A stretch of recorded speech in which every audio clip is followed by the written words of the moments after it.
Hey kid, you looking for answers? Wrong stop. But if you're into messy stories about addiction, mental health, and the side of life that no one else wants to discuss, come, stay a while. This is Malfunction Junction. I'm Andrew. That's Jay. We're just two guys trying to figure some shit out before the next bus rolls in. Sit tight. Might get weird. Hello everybody and welcome back to Malfunction Junction. This is Andrew. Sorry for the late episode here. I know this is a Tuesday. I think that I'm probably going to get this out. We've been going through a lot lately with just general life shit. I think that's both me and Jay. So Jay, we're giving him some grace. He's going to be back eventually. But for today, it's just me. Which is fine. Fucking better be. Anyway, sorry for the late episode. We do have some, announcements, I guess we could call it. New things, maybe. And I wrote this, so I'm going to read it as I wrote it. I would like to let people know that I am aware that I am an absolute fucking basket case. That I may be a little selfish. And then most of the time, I have no idea what I'm talking about. But that's where this podcast comes in. I'd like to learn more about the disease, or whatever it is, that affected me in so many ways. It took the lives of many of my friends and nearly my own. I want to find out why people go through this, why people are willing to put their lives out for drugs. I hate to preach about sobriety, because I'm not sober. I take the edge off daily, and take other drugs that I need to stay alive, or sane at least. It's just that I'm not taking the drug that I saw was going to kill me. Which I think that's everybody, it's different for everybody. Some people can drink alcohol. Some people can't smoke weed. I can smoke weed. I can't drink alcohol. And even weed I've been thinking about lately. Just like, maybe I don't need to do that anymore. That's one of those things that I've been flirting with forever. But I think if I were to quit weed and kratom, I think that would be close enough to sober. And I don't know. Kava's an interesting one too. It doesn't seem to be addictive, but it does appear to have some qualities that make you intoxicated. But yeah, I'm aware about that. I don't preach about sobriety. I think we've discussed this a couple times. This is a harm reduction podcast. But anyway, on that note, I think we're going to be shifting a little bit. At least slightly, at least sometimes. Who knows if it's even a shift, more of an expansion. We're going to expand towards drugs as a whole, from recovery from addiction to asking the question of why do people use in the first place. We are going to do this by being a bit more inclusive to those who are still using and asking them with understanding and admission of our own problems, why do they use in the first place?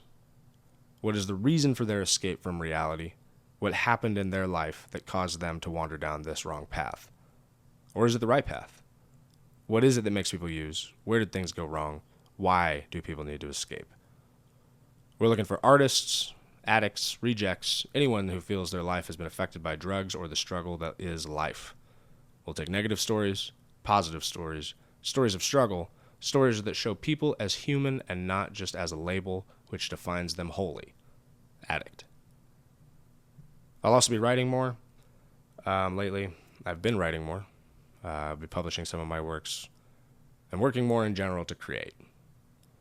I'm working on a theory that the only way... I've talked about my theory of what God is on this podcast, and it is the artist. It is the creator of all. And I think that the only way to worship the artist is to yourself create. As it is, so am I. But I've been going back to church lately. And that's been going pretty good. I was unable to go this last Sunday, which I will get to here shortly. But Magdalene and I have been attending church at our friend Rich, who is a pastor, his church. Shout out, Rich. You're the man. If you're listening, we love you. You're the shit. Or you're awesome. I guess I shouldn't say cuss word to a pastor. Anyway, oh shit, I was supposed to do this. There we go. Thank you.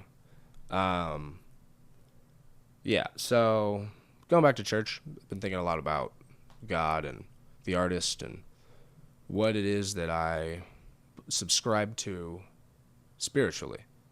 And I know that I do subscribe to the idea that it's just the artist.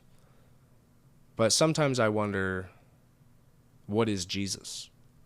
And I was raised in the Christian church, so it's not necessarily something that's like a foreign concept to me of what is Jesus. But I had it explained to me once that I really liked, and I think I kind of go with now. That I think, because I struggle with a long time of, is Jesus even a real person? Was this guy even a real dude? Like, or is this guy just made up and it's one of those things that they just told 2,000 years later is just a story and it's not real? Who knows? I don't know. I'm a skeptic of everything, for the most part. I probably should be more skeptical in all honesty. But yeah, so what's I talking about? God. So the idea of Jesus that I heard from a pastor at a different church on, I believe, a Christmas Eve service about 2 years ago. I was on mushrooms, which is the best way to go to church, by the way. Well, in some states, but not here. Anyway, but yeah, so the explanation that I got of what Jesus was is the Word of God. It's like, I mean, obviously, like, look, they call the Bible the Word of God, but the Bible is a collection of writings that were collected at a certain time from the Dead Sea Scrolls, I don't know, I'm pretty sure that's what the history of the Bible is. The Dead Sea Scrolls that were then corroborated with other documents and collected to canonize the Bible. Is that what it is? Whatever. I fucking honestly have no idea what the Bible is in reality. I don't think it's the Word of God. Maybe some of this stuff, Psalms, Proverbs, where it feels like the author David and Solomon, I believe, respectively, it feels like the author is connected to something higher, and so maybe that's what it is. It's a collection of books that were, or writings that were, you know, spiritually guided, and yeah, but in that sense, like, why, like, there's so many things nowadays that make more, like, why haven't we, I don't know, revamped that shit? There's a lot of wise people out there today that are thinking cool shit. It's like, why are we still reading a book from, well, Genesis is potentially as much as 10 to 15,000 years ago, if you believe stuff that is coming out now. Because that's like Genesis up to chapter, I think it's fucking 7. I think 7 or 8 is when the flood is, or at least Noah's story is told. So, like, for fucking 6 chapters of Genesis, if you don't believe me on this, look this up. There are fucking giants, dude. The Nephilim. Go look that up. Fucking pause right now and go look up the word Nephilim. If you don't know what that is, it's a real fucking thing. But then there was the flood. Goodbye. Anyway, that's a little bit about what I've been going to church for lately. Just think. I like to, it's also a nice time to, it's a forced break. Because I have a tough time with not working every day. I at least need to do something on my fucking work every single day, it feels like. And it's fucking agonizing sometimes.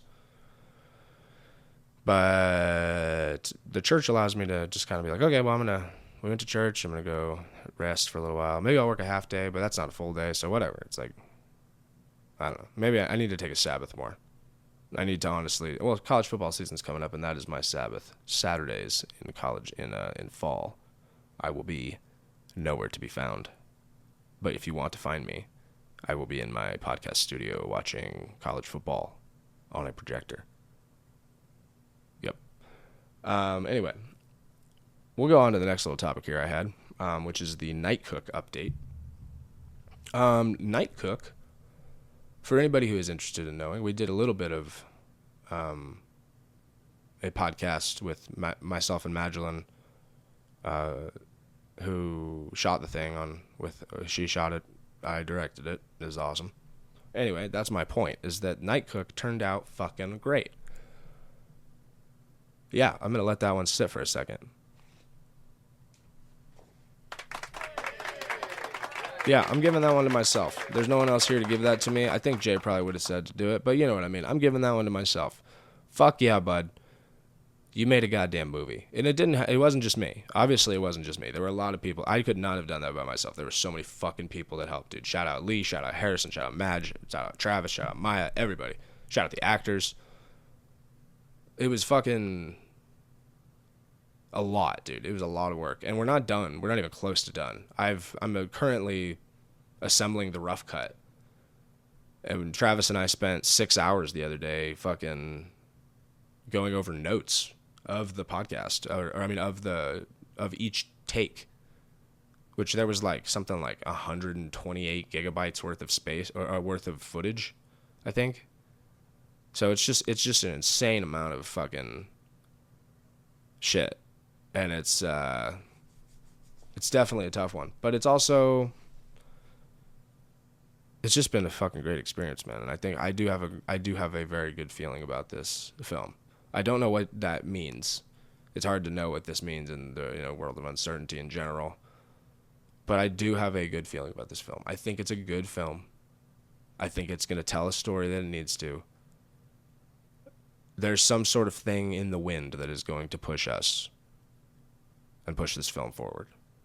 And you've heard that here first on fucking Malfunction Junction podcast on July 22nd, 2025. You can mark that down at 12:34 in the recording. There's probably a 30-second intro as well. So put it at 13 minutes. That's where you heard me fucking call that shit. This one's going yard, bud. Yeah, so as I, Beirut, call my shot, I'm going to talk a little bit about something else. And I'm not going to mention any names. I'm not going to mention any people at all. I'm not going to mention any places that I'm involved with people. And because this is not just a singular thing that I'm dealing with here, with this next segment here. I'm going to talk about loyalty here for a second. Now, loyalty is something that it's one of my personal strongest qualities. And it's a quality that I respect utmost in others when someone is loyal because of something that we've built together. We are loyal to each other. You will not sell me out. I will not sell you out. You will not, talk behind my back. I will not talk behind your back. And someone fucking comes up and does talk behind one of our backs. We're defending each other. That's how I roll.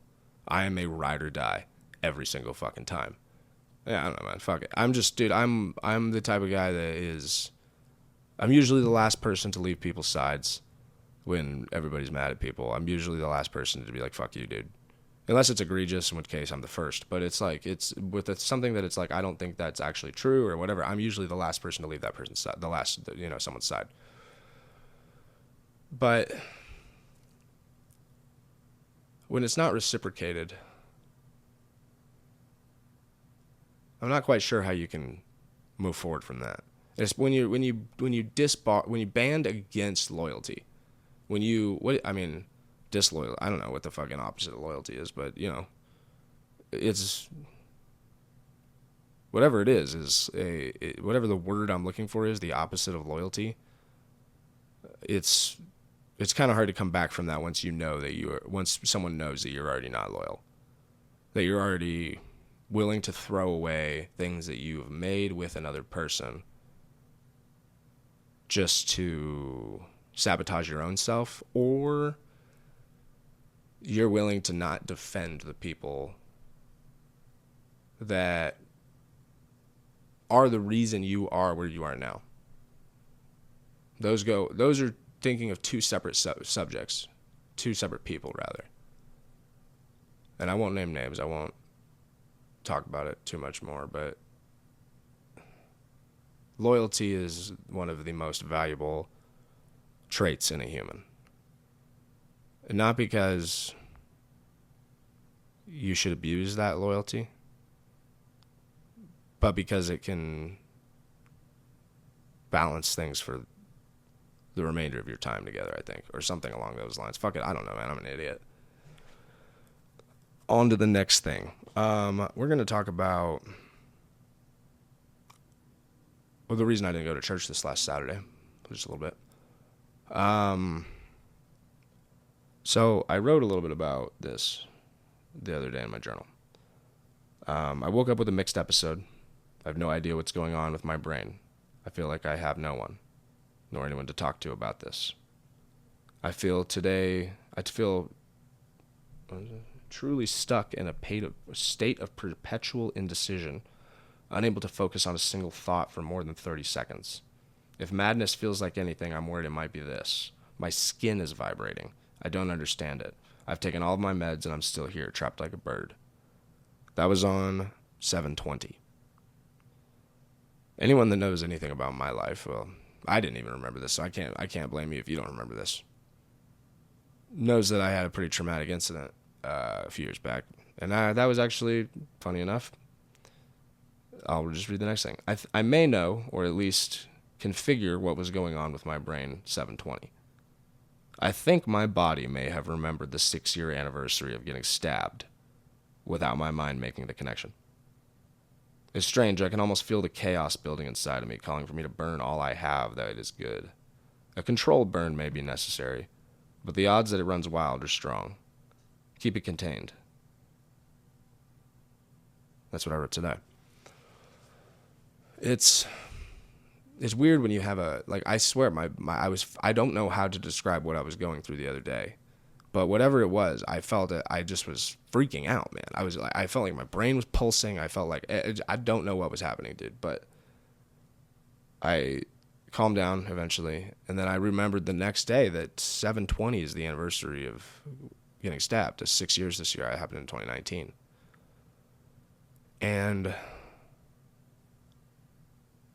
it's strange, man. It's strange being there because, I'm 100%. I should be dead, dude. I know people that get stabbed like that in the fucking head and the neck they're not the same or better after that. And I was 10 times, 1,000 times worse, really, right after it. But eventually I picked myself up and I swear to you, I'm better than I was. I don't know. I mean, I'm also older, so it's like that may be a thing, but it's like I don't have the same fears and desires to crash and burn as I did before I was 23 and got stabbed, and I don't have the same hatred for and fear for the outside world as I did when I was 24, when I was dying, basically, for lack of a better term. Yeah. So it was weird. It was a weird thing. It felt like, it definitely felt like I was going crazy. And I kind of was. I think my body honestly had a trauma response, which is wild, dude. And next topic, we're going to go into baseball. God fucking damn it, dude. The Giants are fucking me up, dog. What the fuck are they doing? I know I'm based in Colorado, and I know I'm supposed to be a fucking Rockies fan, but the Rockies are terrible. Terrible. And I've been a Giants fan my whole life, so it's like you can't hate me for... I grew up in fucking... Not in San Francisco, but near there. I lived in San Francisco for a little while, but I'm not from there. You can't claim to be from the city unless you're from there. I am... Anyway, I'm from a fucking better place anyway. Kind of. Gold Country is way sicker than fucking the city. Well, the city's pretty sick. I can't say that. But they're both nice in different ways. In complete opposite ways, they are both nice. California as a whole. If it weren't for the government, I'd be there right now. But I am not. Fuck Gavin Newsom. You can tell him I said that. Anyway. Yeah, so the Giants have been pissing me off. The Rockies have been pissing me off too, because it's like, come on, man. They're winning now. They're starting to win games. Come on, man. We want you guys to be the worst team ever. We want you guys to be that bad. We do not want a fucking 41 win team. We don't. We don't want a 41 win team. We don't even want a 40 win team. We're looking for 39 or lower. We want you to be the worst team of all time.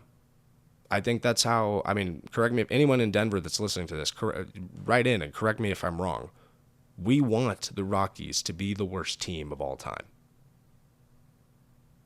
Right? I hope we do. Anyway, the Giants have been pissing me off, and it's fucking obnoxious. They have no reason that they should be this bad. Well, they're not even bad. They have a winning record, but it's like, dog, it's like we're just dropping games for no reason. Like, just getting out-hit, out-pitched. Fucking Hayden Birdsong didn't even get an out yesterday. We were down, I think we were down, we were down 3-1 in the bottom of the first inning with no outs and the bases loaded. Hayden Birdsong gave up fucking 4 walks and a double. And I think 5 earned runs. Not getting an out. What does that do to your ERA? That's got to fucking, his ERA's got to be like 10. I'm going to check that right now. I'll check. Fuck, I don't really care that much. Yeah, his ERA's got to be fucked now. We're going to move on to the next and final part of this little podcast I had going on. And thank you if you made it this far for listening. It's been interesting having this podcast, and I think we're doing pretty well at it, and I'm excited that it's continued to go on. We are going to get things back in order. Jay and I did talk the other day, and I think we are going to make things happen in order.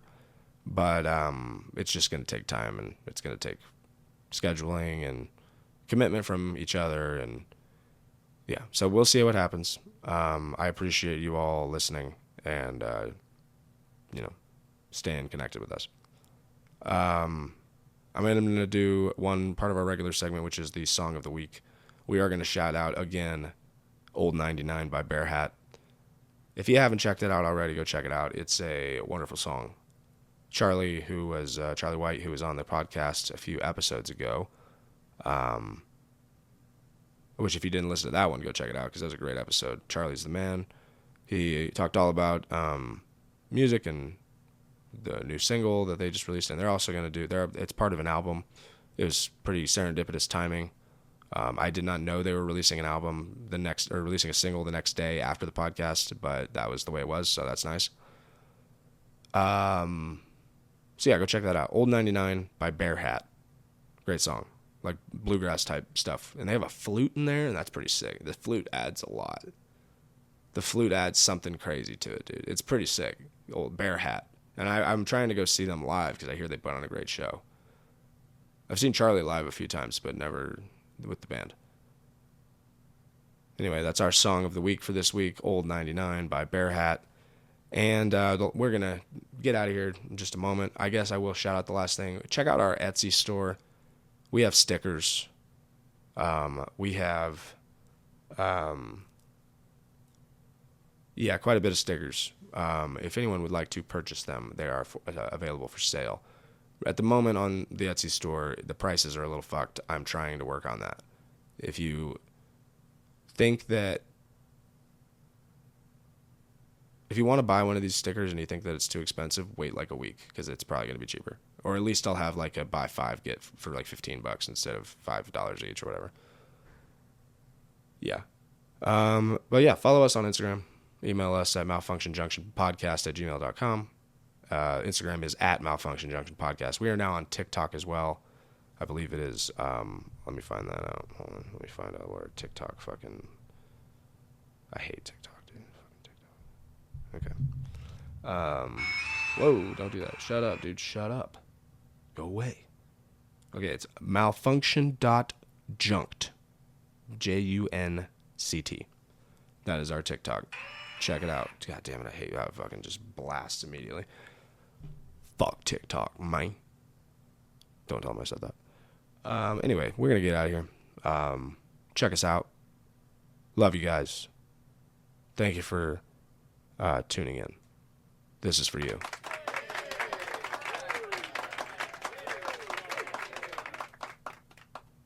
That's right. So everybody, have a great day.